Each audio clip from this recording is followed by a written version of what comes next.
We had a YouTube question about what happens with in-between round maintenance. We just ran a 372 at 200, nice little test boat. Bring her back in, get her serviced, get ready for Q1, give you guys a behind-the-scenes look. So, first thing I look at when I come in to download the run, I record the weather off of the time that's on the time slip, put all that into my logbook first, increments, download the run. First thing I look at is oil pressure, pan pressure. That gives me a good indicator if everything in the bottom end of valve train is good and at the top of the engine is pretty good. Pan pressure is good, oil pressure is good. Then I'll start picking through and look at individual stuff. I want to look at an engine and drive shaft RPM versus G-meter and see, kind of make sure all of that's kind of in line. See where there's any holes that need to be picked up. Next thing I look at is average EGT as well as each engine exhaust temperature. I want to make sure all 8 holes are lit when I'm leaving the starting line, or if I don't want it on all 8 holes when I'm leaving the starting line, that's good. Make sure nothing flares up at the finish line and is tearing itself up. Shocks, ride height, front and rear laser, linear, just to make sure that setup-wise we didn't miss something with the ride height or we have a shock problem or something like that. If all that's good, I'm going to look at drivetrain pressures, torque converter, exhaust pressure, torque converter inlet pressure, transmission tie drive pump pressure. If that's good, I'm going to look at the pressure on the Linko, the air pods. Each shift I monitor that. All that's good, I'm going to go and look at the boost, fuel flow.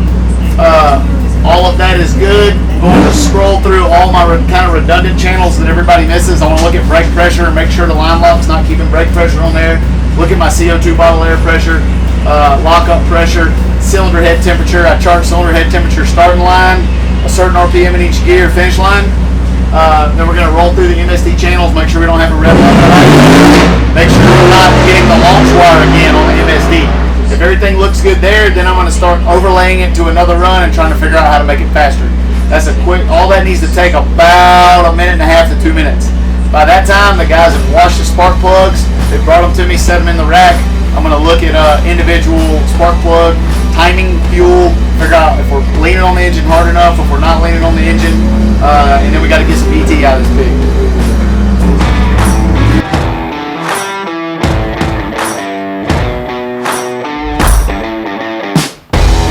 You got to be ready for a super speedy rear gear ratio swap.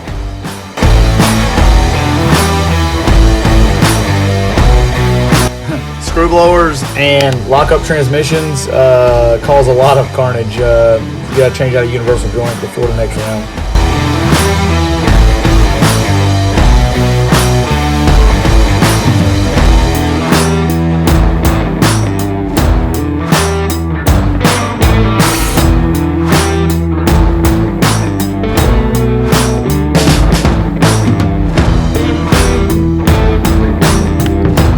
And here we are changing the stator.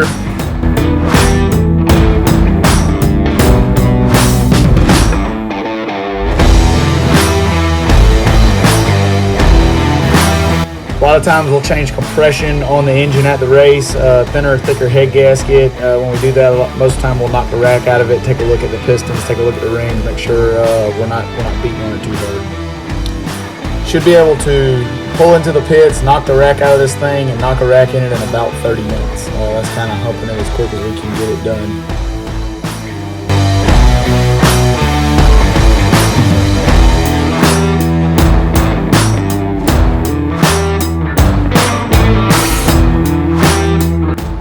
Phil, are you sure that you torqued that cylinder head on right? Because I'm about to try to sling it completely off. Most of the time you'll notice everyone sitting around drinking, having a good time, watching us work at night. That's normally when we do our best.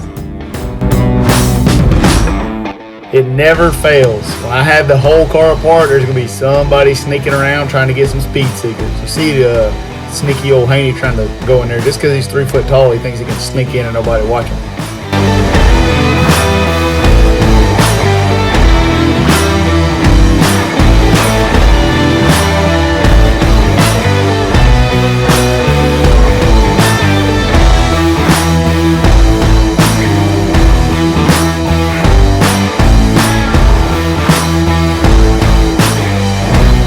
Supercharger on. Now you find out if you did a good job or not. You get to turn that thing up to 11,500, or as I like to call it, 11,500. let her rip.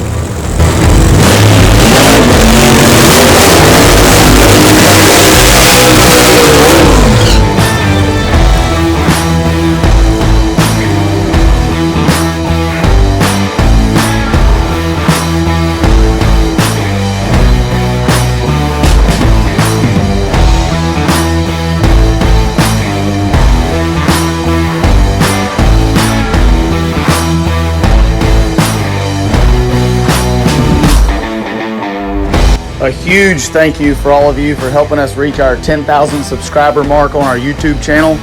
I appreciate all of you guys.